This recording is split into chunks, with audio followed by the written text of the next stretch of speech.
కోట శ్రీనివాసరావు గారు సినిమా ఇండస్ట్రీకి ఒక కోటలాగా ఉన్నారు. ఆయన లేకుండా ఏ క్యారెక్టర్ని మనం ఊహించుకోలేం. ఏ సినిమా ఏ క్యారెక్టర్ చేసినా అందులో పరకాయ ప్రవేశం. ఆయనతో ప్రత్యేకమైన అనుబంధం ఏంటంటే ఆయనతో కలిసి సినిమాలు చేయటం.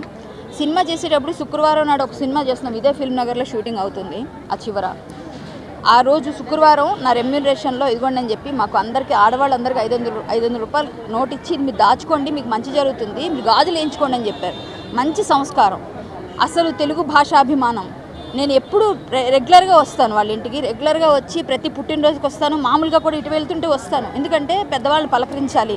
ఆయన నన్ను విని పిలిచి పాటలు పాడించుకొని విని కళ్ళ వెంట నీళ్లు కార్చి అంత బాగా పాడేవే కళ్యాణి అనేవారు. నేను ఒక సీరియల్లో విలన్ వేషం వేస్తుంటే నాకు అతిపెద్ద అవార్డు అని ఫీల్ అవుతాను. ఆయన ఫోన్ చేసి చాలా బాగా చేసావు వేషం కళ్యాణి, నువ్వు చాలా మంచి విలన్గా హీరోయిన్లకి ధీటుగా సీరియల్స్లో బాగా చేస్తున్నావు, నువ్వు సినిమా అటు బుల్లితెర ఇటు వెండితెర అని చెప్పి నన్ను అప్రిషియేట్ చేశారు. నాకు నంది అవార్డు వచ్చింది అదే సీరియల్కి. కానీ ఈయన ఇచ్చిన కాంప్లిమెంట్ నేను ఇప్పటికీ కూడా అలా ఫోన్ రికార్డ్ పెట్టుకున్నాను. మొన్న కాల్ చేసి ప్రతి పుట్టినరోజుకి వస్తాను, ఈరోజు నేను విజయనగరంలో ఉన్నానండి గురువుగారు, మళ్ళీ వస్తానని చెప్తే వచ్చాకొద్దులే ముందు పని చూసుకో అన్నారు. రాగానే ఇలా అయిపోయింది. కానీ నేను ఫేస్బుక్లో ఆ రోజు పోస్ట్ పెడితే అది వేలల్లో వెళ్ళిపోయింది. ఆయనకున్న అభిమానులు అలా ఉన్నారు బయట.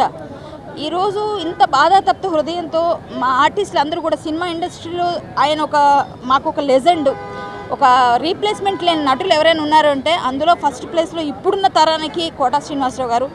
ఆయన నిక్కచ్చిగా మాట్లాడతారు, ఎవ్వరి వెనకోటి ముందు ఒకటి మాట్లాడే అలవాటే లేదు, మొహం మీద చెప్తారు, మొహం మీదే తిడతారు. అటువంటి వ్యక్తి లేకపోవడం ఈరోజు తీరని లోటు, చాలా చాలా బాధాకరం. వారి కుటుంబానికి ప్రగాఢ సానుభూతి, వారి ఆత్మకు శాంతి చేకూరాలని కోరుతున్నాను. We miss you sir. భగవంతుడు అంటే వయసురిచ్చి అందరినీ పునరపి జననం పునరపి మరణం, మళ్ళీ వెళ్ళిన వాళ్ళు పుట్టక తప్పదు, పుట్టిన వాళ్ళు గిట్టక తప్పదు.